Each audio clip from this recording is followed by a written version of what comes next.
اس کی وجہ یہ معلوم ہوئی کہ سرحد پر پاکستانی عملہ معمول کے مطابق ہے جو صبح سے شام تک واپس جانے والے خاندان کا اندراج کرتا ہے۔ اگر عملہ ڈبل کر دیا جائے اور 2 شفٹوں کی صورت میں اوقات کار بڑھا دیے جائیں تو اس شکایت کا ازالہ ہو سکتا ہے۔ یہ بھی ممکن ہے کہ سیکیورٹی کے نقطہ نظر سے ایسا کیا جا رہا ہو اور مغرب کے بعد قافلوں کا سفر کرنا مصلحت کے خلاف تصور کیا گیا ہو، لیکن کابل تک جاتے ہوئے اور واپسی پر راستے میں اس کی کوئی وجہ ہمیں نظر نہیں آئی۔ قافلہ تقریباً 3:30 بجے جلال آباد پہنچا، جو اس راستے میں افغانستان کا پہلا شہر ہے اور کابل سے پہلے مجاہدین کے ہاتھوں فتح ہو چکا تھا۔ یہاں مولوی محمد یونس خالص کی حزب اسلامی کے حاجی عبدالقدیر عبوری حکومت کی طرف سے گورنر ہیں اور یہ صوبہ ننگرہار کا صدر مقام ہے۔ ہم نے سپنگر ہوٹل میں دوپہر کا کھانا کھایا اور ظہر کی نماز ادا کی اور اس کے بعد کابل کی طرف روانہ ہو گئے۔ جلال آباد سے کابل تک سڑک کے دونوں طرف ٹینکوں اور گاڑیوں کے بے شمار تباہ شدہ ڈھانچے بکھرے پڑے ہیں جو افغان مجاہدین کی عزیمت و استقامت کا عنوان نظر آتے ہیں۔ معلوم ہوا کہ کابل سے جلال آباد کے لیے کمک کے طور پر ہزاروں گاڑیوں پر مشتمل کانوائے کی صورت میں طاقت کے بھرپور مظاہرے کے ساتھ آتے تھے، لیکن راستے میں مجاہدین سڑک پر بارودی سرنگیں بچھا کر اور پل تباہ کر کے اس کانوائے کے جلال آباد پہنچنے اور کابل واپس جانے کے راستے مسدود کر دیتے اور پھر مزے سے ٹینکوں اور گاڑیوں کا شکار کرتے۔ عام حالات میں پشاور سے کابل کا سفر 6 گھنٹے کا بیان کیا جاتا ہے، لیکن سڑک مکمل طور پر تباہ ہے، پل ٹوٹے ہوئے ہیں اور ٹینکوں کے چلنے سے جگہ جگہ گڑھے پڑ گئے ہیں، اس لیے ہم تقریباً 4:30 بجے جلال آباد سے چل کر رات 1 بجے کے قریب کابل میں داخل ہوئے۔ راستے میں جگہ جگہ ان تباہ شدہ بستیوں کا منظر دیکھا جو کابل حکومت کی وحشیانہ بمباری کا نشانہ بنی۔ ہمیں بتایا گیا کہ جس بستی کے بارے میں یہ پتہ چلتا ہے کہ وہاں کوئی مجاہد موجود ہے، بمباری کر کے اس پوری بستی کو تباہ کر دیا جاتا۔ چنانچہ سڑک کے دونوں طرف ایسی بستیوں کے کھنڈرات سوویت یونین آن جہانی اور اس کے حواریوں کی وحشت و بربریت کا ماتم کر رہی ہیں۔ کابل میں ہم وزارت مذہبی امور کے مہمان تھے اور ہمارے لیے انٹر کانٹیننٹل ہوٹل میں قیام کا بندوبست کیا گیا۔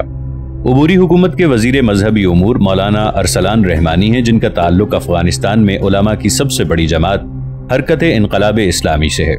مولانا ارسلان رحمانی صوبے پکتیا اور ارگون شاونی کے فاتح ہیں اور اپنے علاقے کو کابل کی کمیونسٹ حکومت سے آزاد کرانے کا یہ ہدف انہوں نے 2 سال قبل حاصل کر لیا تھا۔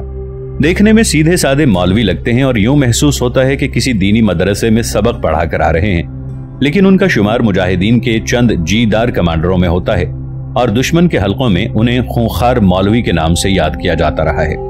1 جون کو ہمیں کابل کے مختلف حصوں کی سیر کرائی گئی۔ سب سے پہلے ہم پلغشتی کی تاریخی مسجد میں گئے اور جہاد افغانستان کی کامیابی پر شکرانے کے نوافل ادا کیے۔ صحابی رسول صلی اللہ علیہ وآلہ وسلم حضرت تمیم انصاری رضی اللہ عنہ اور تابعی حضرت لیث بن قیس بن عباس رحمۃ اللہ علیہ کے مزارات پر گئے۔ کابل میں اسلام حضرت عثمان بن عفان رضی اللہ عنہ کے دور خلافت میں پہنچ گیا تھا اور یہاں متعدد صحابہ کرام کی قبروں کی موجودگی بیان کی جاتی ہے۔ مذکورہ بالا بزرگوں کے مزارات کے ساتھ مساجد بھی ہیں۔ حضرت لیث بن قیس رضی اللہ عنہ کو یہاں شاہ 2 شمشیر کے نام سے یاد کیا جاتا ہے اور ان کی مسجد بھی اسی نام سے معروف ہے۔ مغرب کی نماز ہم نے مجددی خاندان کی معروف خانقاہ کی مسجد میں پڑھی اور حضرت نور المشائخ فضل عمر رحمۃ اللہ علیہ کی قبر پر فاتحہ خوانی کی۔ یہ خاندان جو ملاشور بازار کے نام سے متعارف ہے، مجاہدانہ اور تاریخی کردار کا حامل خاندان ہے اور مجدد الف ثانی رحمۃ اللہ علیہ کی اولاد میں سے ہیں۔ بیان کیا جاتا ہے کہ پنجاب پر سکھوں کے تسلط کے وقت جب سرہند شریف میں جہاں مجدد الف ثانی رحمۃ اللہ علیہ کی قبر ہے، سکھ حکومت کے مظالم حد سے بڑھے تو یہ خاندان وہاں سے ہجرت کر کے کابل آ گیا اور نقشبندی سلسلے کی خانقاہ آباد کی۔ افغانستان اور وسطی ایشیا کی ریاستوں میں نقشبندی سلسلے کے وسیع اثرات ہیں۔ جماعت اسلامی کے امیر جناب قاضی حسین احمد سے ایک مجلس میں یہ سنا کہ وسطی ایشیا کی ریاستوں میں جبر کے 70 سالہ دور میں عام مسلمانوں کا تعلق اسلام کے ساتھ قائم رکھنے میں سب سے اہم اور بنیادی کردار نقشبندی سلسلے کے صوفیاء نے ادا کیا۔ میں سمجھتا ہوں کہ بلا شبہ یہ کابل کی اسی نقشبندی خانقاہ کا فیض ہے۔ ناظرین، آگے بڑھنے سے پہلے کامنٹ سیکشن میں ہمیں اپنی آراء سے ضرور آگاہ کیجیے گا کہ آپ کو ہماری یہ سیریز کیسی لگ رہی ہے۔ آئندہ آنے والی اقساط سے باخبر رہنے کے لیے ہمارے چینل کو سبسکرائب کر لیں اور ساتھ موجود بیل آئیکن کو ضرور کلک کر لیں۔ شکریہ۔ افغانستان کی عبوری حکومت کے سربراہ پروفیسر صبغت اللہ مجددی کا تعلق اسی خاندان سے ہے۔ یہ خاندان ہمیشہ جرت و استقامت کی علامت رہا اور ہر دور میں حکمران اس کے اثر و رسوخ سے خائف رہے ہیں۔ امان اللہ خان کے دور کا واقعہ بیان کیا جاتا ہے کہ ایک روز دربار میں اس نے ایک سے زیادہ بیویوں کی شرعی اجازت پر تبصرہ کرتے ہوئے جناب نبی اکرم صلی اللہ علیہ وآلہ وسلم کی ازواج مطہرات کا ذکر اس انداز سے کیا جس سے معاذ اللہ اہانت رسول کا پہلو نکلتا تھا۔ نور المشائخ حضرت فضل عمر رحمۃ اللہ علیہ جو وہاں موجود تھے فوراً کھڑے ہوئے اور تمام درباری آداب کو بالائے طاق رکھتے ہوئے بادشاہ سے مخاطب ہو کر فرمایا، اے امان اللہ، اگر تو نے یہ جملہ ارادتاً کہا ہے تو کافر ہو گیا ہے۔ یہ جملہ کہتے ہی حضرت نور المشائخ دربار سے نکلے اور کابل سے ہجرت کر کے ہندوستان آ گئے۔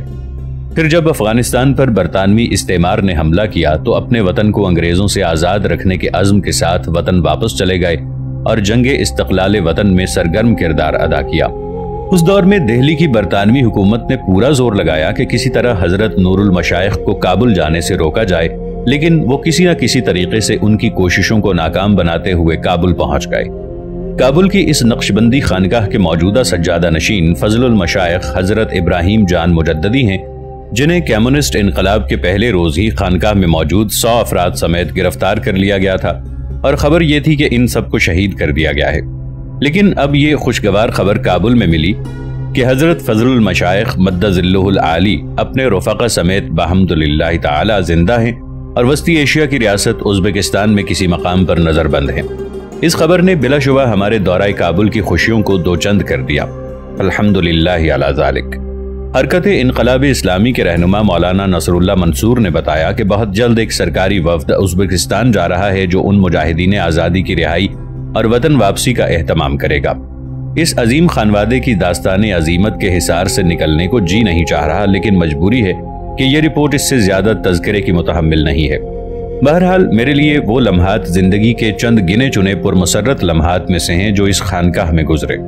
ہمارے قافلے نے کابل میں جنگی اسلحے کا میوزیم بھی دیکھا، جہاں برطانوی استعمار کے خلاف جنگ میں استعمال ہونے والا اسلحہ بطور یادگار رکھا گیا ہے اور موجودہ جنگ میں استعمال ہونے والے چند ہوائی جہاز، توپیں، ٹینک اور گاڑیاں بھی ہیں۔ شام کا وقت تھا، میوزیم کا گیٹ بند تھا، اس لیے اندر رکھا ہوا اسلحہ ہم نہ دیکھ سکے اور باہر کھلی جگہ پر پڑی ہوئی چیزیں دیکھیں، جن میں ٹینک 815 بھی ہے، جس کے بارے میں ہمیں بتایا گیا کہ انقلاب ثور میں جنرل اسلم وطن یار نے صدارتی محل پر قبضہ کرنے کے لیے پہلا گولہ اسی ٹینک سے چلایا تھا اور پھر اس ٹینک کو انقلاب کی یادگار کے طور پر شہر کے ایک چوک میں کھڑا کر دیا گیا تھا۔ اب یہ ٹینک میوزیم میں ہے اور انقلاب ثور کی عبرتناک موت پر آنسو بہا رہا ہے۔ ہم نے کابل کا وہ چوک بھی دیکھا جسے خان عبدالولی خان صاحب کی سرگرمیوں کے حوالے سے پشتونستان چوک کہا جاتا تھا، اور وہاں پشتونستان کا پرچم چند روز قبل تک لہراتا رہا ہے، لیکن اب وہاں حرکت الجہاد الاسلامی کا پرچم پوری آب و تاب کے ساتھ لہرا رہا ہے۔ 2 جون کو مختلف رہنماؤں کے ساتھ ہماری ملاقاتوں کا پروگرام تھا۔ سب سے پہلے مولانا ارسلان رحمانی ہوٹل میں آئے اور مہمان حضرات سے ملاقات کی۔ ہوٹل کے ہال میں ایک مختصر تقریب ہوئی جس میں وفد کی طرف سے مولانا نور محمد آف وانا نے مولانا ارسلان رحمانی کو جہاد افغانستان کی کامیابی پر مبارکباد پیش کی اور مولانا رحمانی نے مہمانوں کا شکریہ ادا کرتے ہوئے جہاد افغانستان میں حرکت الجہاد الاسلامی اور پاکستان کے علماء کے کردار کو سراہا اور کہا کہ ہماری کامیابی کی ایک بڑی وجہ پاکستانی علماء کی پشت پناہی ہے اور ہم ہمیشہ علماء پاکستان کے احسان مند رہیں گے۔ اس کے بعد یہ قافلہ مولانا ارسلان رحمانی کی رہنمائی میں حرکت انقلاب اسلامی کے ہیڈ کوارٹر کی طرف روانہ ہو گیا۔ حرکت انقلاب اسلامی افغانستان میں علماء کی سب سے بڑی تنظیم ہے جس کے سربراہ مولانا محمد نبی محمدی ہیں۔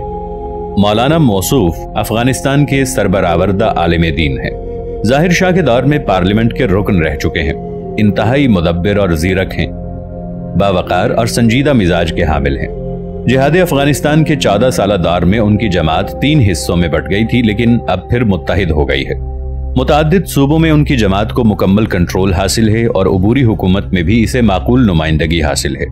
کمیونسٹ پارٹی جو پہلے خلق پارٹی اور پرچم پارٹی کے نام سے تقسیم تھی اور بعد میں ڈاکٹر نجیب اللہ نے وطن پارٹی کے نام سے اسے متحد کر دیا تھا، اس کا ہیڈ کوارٹر مولانا محمد نبی محمدی کی حرکت انقلاب اسلامی کے حصے میں آیا ہے۔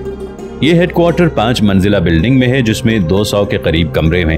اب وہاں حرکت کا دفتر ہے جس کے ہال میں ڈاکٹر نجیب اللہ حکمران پارٹی کے اجلاسوں کی صدارت کیا کرتا تھا